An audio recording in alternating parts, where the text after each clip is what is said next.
అందరికీ నమస్కారం అండి. ఈరోజు శ్రీపాద శ్రీ వల్లభ స్వామి వారి చరితామృతంలోని 43వ అధ్యాయం పారాయణ చేసుకుందాము. 43వ అధ్యాయంలోకి వెళ్ళబోయే ముందుగా మనము ప్రతిరోజు ధ్యానం చేస్తూ అద్భుతంగా జ్ఞానాన్ని సంపాదించుకొని మన జీవితాన్ని సంతోషమయం చేసుకుందాం మాస్టర్స్. ఇప్పుడు 43వ అధ్యాయం పారాయణ చేసుకుందాము. శ్రీపాదరాజం శరణం ప్రపద్యే. అధ్యాయము 43. శ్రీ అనఘాలక్ష్మి వర్ణనము. శ్రీపాదల వారి వైష్ణవమాయ. శ్రీ భాస్కర పండితులు రాత్రి సమయమున తమ ఆరాధనా విధానము పూర్తి చేసుకొనిన పిమ్మట ఇట్లు సెలవిచ్చిరి. అయ్యలారా, శ్రీ విద్యోపాసనము సర్వశ్రేష్టమైనది. వాస్తవమునకు శ్రీపాద శ్రీ వల్లభుడు మహాసరస్వతి, మహాలక్ష్మి, మహాకాళి స్వరూపులు. అంతట నేనిట్లంటిని, అయ్యా, శ్రీపాదుల వారు శ్రీ పద్మావతి వెంకటేశ్వర స్వరూపమనిరి. ఇప్పుడు త్రిమాతలు కూడాను వారే అనుచుండిరి. వారిని అనఘాలక్ష్మి సమేత అనుగడనుచున్నాడు. నాకు ఏమీనూ బోధపడుటలేదు. కాస్త వివరముగా సెలవీయవలసినది. శ్రీపాదుల వారి విరాట్ స్వరూపము. అంతటా ఆ మహాపండితులు ఇట్లనిరి, అయ్యలారా, పరమాత్ముడు సకల జీవరాశులలోనూ ఉన్నాడని చెప్పుదురు. పిపీలకాది బ్రహ్మ పర్యంతము అతడు వ్యాపించియుండునని చెప్పుదురు. అయితే శ్రీపాద శ్రీ వల్లభ అవతారములో ప్రభువు తాను పిపీలకముగా బ్రహ్మగా ఉన్నానని చెప్పిరి. అందుచేత సమస్త సృష్టిలోనూ వారు సృష్టి రూపముగా నిలిచి ఉన్నారు. సమస్త జీవరాశుల యందలి చైతన్యములోనూ వారు తాదాత్మ్య స్థితిని చెందియున్నారని భావము. ఇది ఈ అవతారము యొక్క విశిష్టత. వారు సృష్టిలోని సమస్త జీవరాశులుగా ఉన్నను వారి స్పర్శ ఏ స్థాయిలోనూ జీవులకుండదు. అది వారి వైష్ణవ మాయ. సృష్టి అందలి మర్యాదలు, పరిమితులు, వాటికి సంబంధించిన కట్టుబాట్లు మున్నగు వాటిని మన్నింపవలెనని చెప్పుదురు. మహాసరస్వతి, మహాలక్ష్మి, మహాకాళి రూపములుగా వారున్నారనుటలో అర్థము ఏ చైతన్య పదార్థమైతే ఆయా రూపములుగా వ్యక్తమైనదో ఆ చైతన్య పదార్థమే తామని భావన. అభివ్యక్తమైన ఆయా పదార్థములతో వారు నిరంతరము తమ యోగమాయచే తాదాత్మ్య స్థితిని కలిగియుందురు. వారు మహాసరస్వతి చైతన్యముతో తాదాత్మ్యములోనున్నప్పుడు దానికి సంబంధించిన చతుర్ముఖి బ్రహ్మస్వరూపునితో కూడా తాదాత్మ్యములో ఉందురు. అయితే అట్లు మహాసరస్వతి రూపముతో గాని ఇటు హిరణ్యగర్భుని రూపముతో గాని స్పర్శాబంధమును కలిగి ఉండరు. అదే విధముగా ఒకే ఆత్మ 4-5 పురుష రూపములలో కూడా ఆవిర్భవించునని చెప్పుదురు.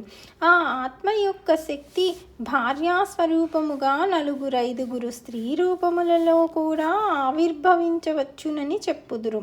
ఏ పురుష రూపమునకు ఏ స్త్రీ రూపము సగుణ సాకారములలో విధి నిర్ణీతమై ఉన్నదో ఆయా మర్యాదలను ఖచ్చితముగా పాటించవలెనని చెప్పుదురు. ఇదే విధముగా వారు అనఘాలక్ష్మి సమేత అనగుడుగా నుందురు.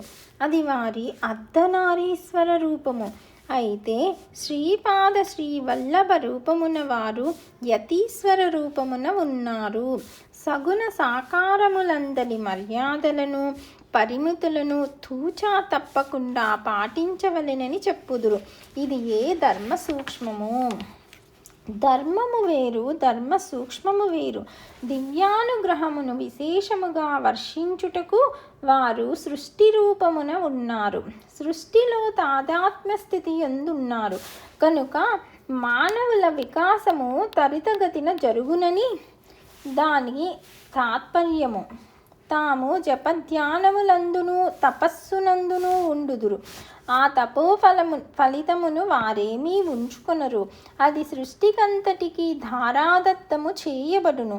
భక్తులను ఆది వ్యాధుల నుండి రక్షించుటకు తమ తపో ఫలితమును ధారపోసి కర్మబంధ విముక్తులను చేయుదురు.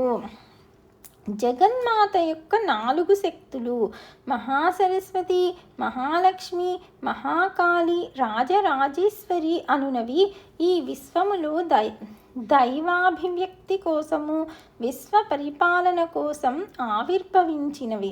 అంబికకు 3 స్థాయిలు కలవు: అతీతమైన స్థాయి, విశ్వస్థాయి, వ్యక్తి స్థాయి. అసలు సృష్టి జరుగకముందు పరాశక్తి అతీత స్థాయిలో ఉంటుంది. పరమాత్మలో ఉన్న అనంతమైన సత్యాలను ఆమె తనలోనికి ఆకర్షించి తన చైతన్యంలో ప్రవేశించిన తరువాత ప్రపంచ సృష్టిగా జన్మనిస్తుంది. సృష్టించడంలోనే ఆమె పని పూర్తి కాదు. జీవులందరినీ సృష్టించి తనలో వహించి వారిలో ప్రవేశించి వారిని బలపరుస్తుంది. ఇది ఆమె విశ్వస్థాయి, అనగా లక్ష్మీ స్వరూపము. ఇక వ్యక్తి స్థాయిగా ఆమె మానవ వ్యక్తిత్వానికి, దివ్య ప్రకృతికి మధ్యవర్తిగా ఉంటుంది. ఇది అనగా లక్ష్మీ రూపముగా ఆవిర్భవించుటలోని రహస్యము. తన మూలతత్వము నుండి కొన్ని అంశాలను అవతరింపజేస్తుంది. ఆ అంశాలు నిర్వహించవలసిన పని పూర్తి అయినప్పుడు వాటిని తిరిగి తన మూలతత్వంలోనికి ఆకర్షిస్తుంది. అనగుని యొక్క సంకల్పము లేనిదే అనగా లక్ష్మి ఒక్క చిన్న పని కూడా చేయదు. తన ప్రభువు యొక్క సంకల్పము ఆమె నెరవేరుస్తుంది. శ్రీపాద శ్రీ వల్లభ రూపములో తల్లియును తండ్రియును కూడా తానే గనుక విశేషంగా అనుగ్రహం ఉంటుంది.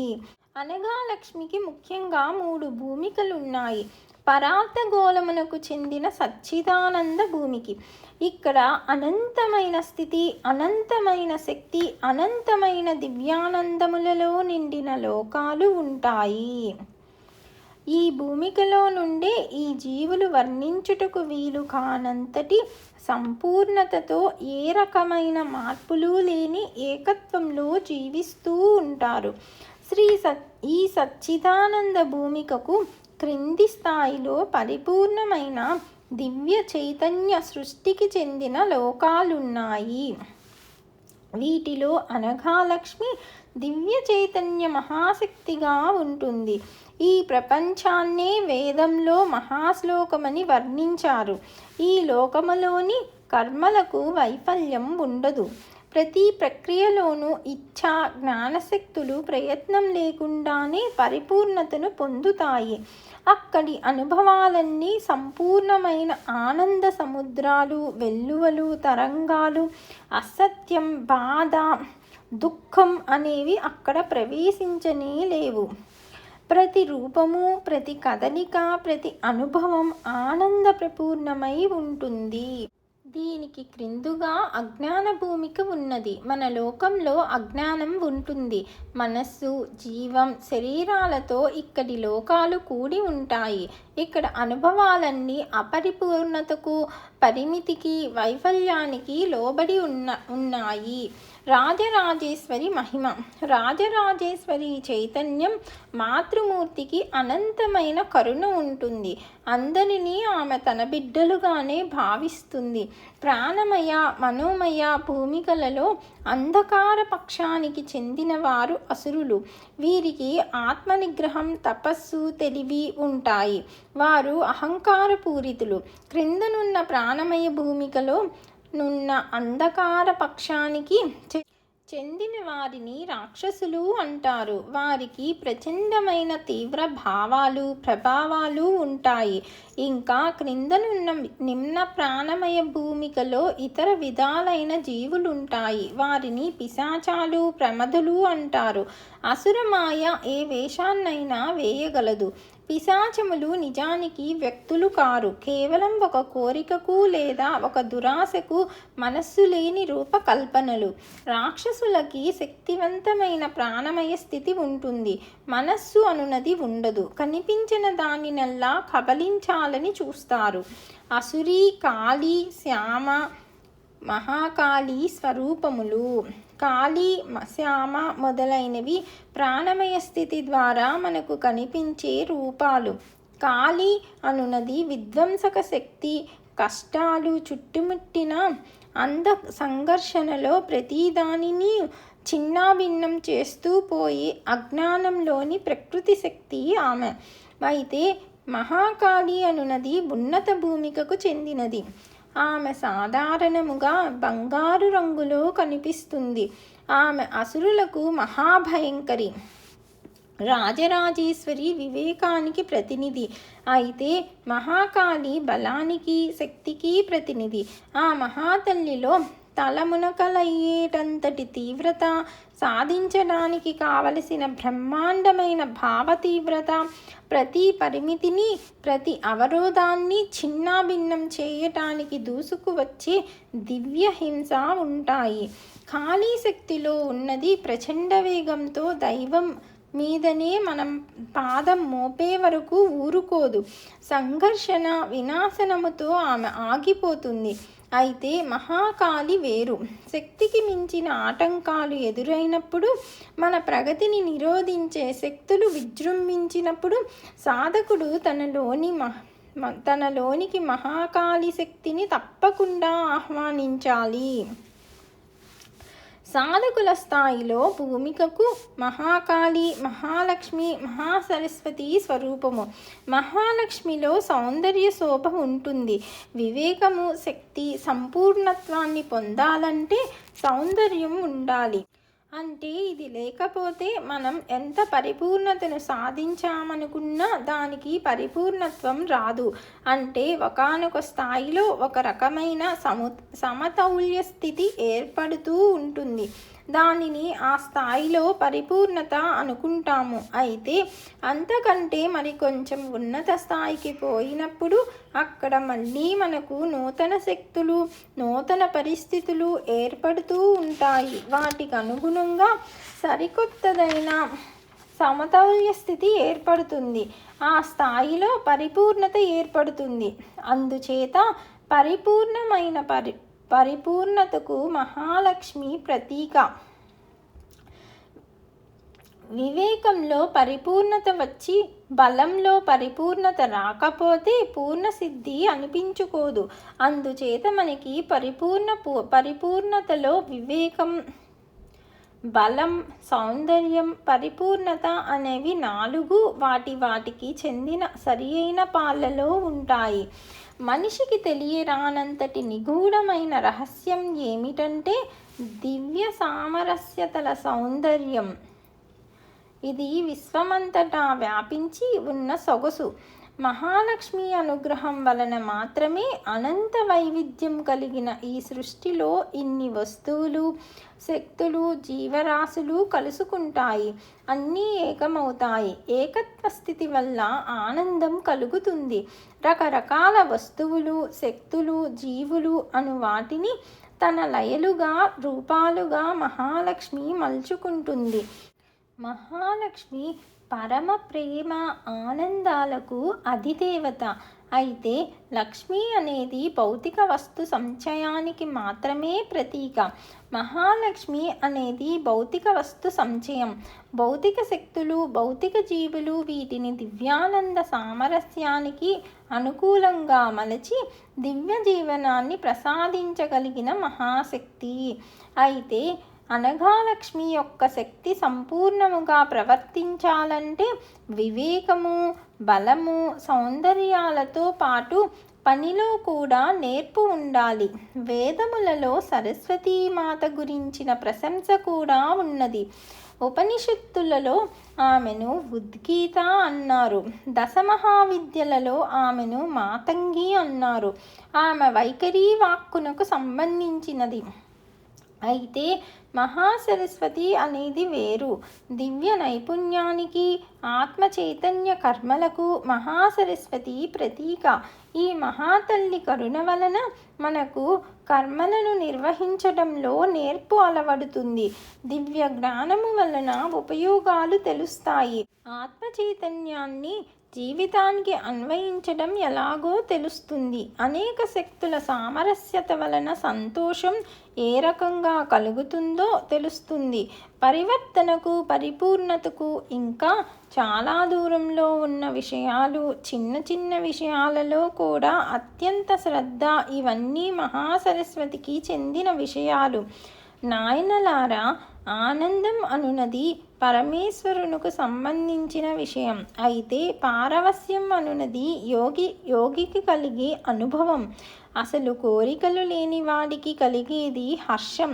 సమస్తమైన జీవులకు సుఖం అన్నది అందుబాటులో ఉన్నది. అయితే దానితో పాటు దుఃఖం కూడా అనివార్యంగా ఉన్నది. అనఘాదేవి యొక్క స్వరూపము, అనఘుని స్వరూపము. అనఘా వ్రతము దత్తభక్తులు విధిగా ఆచరించవలసినది. శ్రీ అనఘాదేవి యొక్క రూపము లక్ష్మీదేవి. ఆమెలో రాజరాజేశ్వరి లక్షణాలు, మహాలక్ష్మి, మహాకాళి, మహాసరస్వతి లక్షణాలు నిండుగా ఉన్నవి. శ్రీ అనఘుని యొక్క రూపము విష్ణువు. ఆయనలో పరమేశ్వరుని లక్షణాలు, త్రిమూర్తుల లక్షణాలు నిండుగా ఉన్నవి. కావున శ్రీ అనఘాదేవి సమేత అనఘుని ఆరాధించుట సర్వశ్రేయోదాయకము.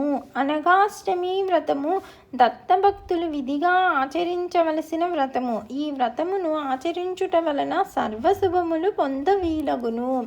శ్రీపాదుని వైశిష్ట్యము, దత్తారాధనలోని గొప్పతనము. నాయనలారా, శ్రీ అనఘాదేవి సమేతుడైన అనగుడు శ్రీపాద శ్రీవల్లభ రూపమున భూమిలో అవతరించి ఉన్నాడు. జీవరాశుల భౌతిక, మానసిక, ఆధ్యాత్మిక చైతన్యములకు చాలా సన్నిహితుడై ఉన్నాడు. అతడు స్మతృగామి అనగా పిలిచిన వెంటనే పలికే స్వభావము కలవాడు. తన భక్తుల, ఆశ్రితుల కష్ట నష్టములను రూపుమాపి ఇహపర సుఖముల నీయగల సర్వసమర్థుడు. దశమహావిద్యలను ఆరాధించుట వలన కలుగు ఫలమును శ్రీపాద శ్రీవల్లభ రూపమున అవతరించిన దత్తుని ఆరాధించుట వలన వెంటనే కలుగును. వివిధ దేవతలను ఆరాధించుట వలన తప్పకుండా శుభఫలములు కలుగుచుండును. అయితే దత్తారాధనము వలన ఆయా దేవతలిచ్చని శుభఫలములు శీఘ్రముగా లభించును. దత్తుడు సర్వదేవతా స్వరూపుడును, చతుర్యుగ అవతారమును, అవతార సమాప్తి లేని మహావతారమైన కారణమున ఇది సులభ సాధ్యమై ఉన్నది. శ్రీపాదుల చరితామృత మహిమ. నాయన శంకరభట్టు, నీవు రచించడి శ్రీపాద శ్రీవల్లభ చరితామృతమును మహాపవిత్ర గ్రంథమును మహాయోగులు, మహాపురుషులు కూడా అధ్యయనము చేసెదురు. వారు దానిని సంధ్యాభాషకు సంబంధించిన వ్యాకరణ సహాయమున అర్థము చేసుకుందురు. వారు పొందు యోగ విభూతులు విచిత్రమైనవిగా నుండును. భౌతిక స్థాయిలోని మనుజుడు దీనిని పారాయణము చేసిన ఎడల ఇహపర సుఖములను, శుభములను పొందుదురు. ఇది అక్షర సత్య గ్రంథము గనుక దీనిలోని ప్రతి అక్షరమునందును యోగశక్తి నిండి ఉండును. ప్రతి అక్షరము బీజాక్షర శక్తి కలిగి ఉండును. ఈ పవిత్ర గ్రంథమును ఏ భాషలో చదివినను భక్తి శ్రద్ధలు కలిగి ఉన్న ఎడల ఒకే రకమైన ఫలితము ఇచ్చును. ఇది ఆ మహాప్రభువు యొక్క అక్షర స్వరూపము. శ్రీపాద శ్రీవల్లభులకు జయము జయము. 43వ అధ్యాయము సంపూర్ణము.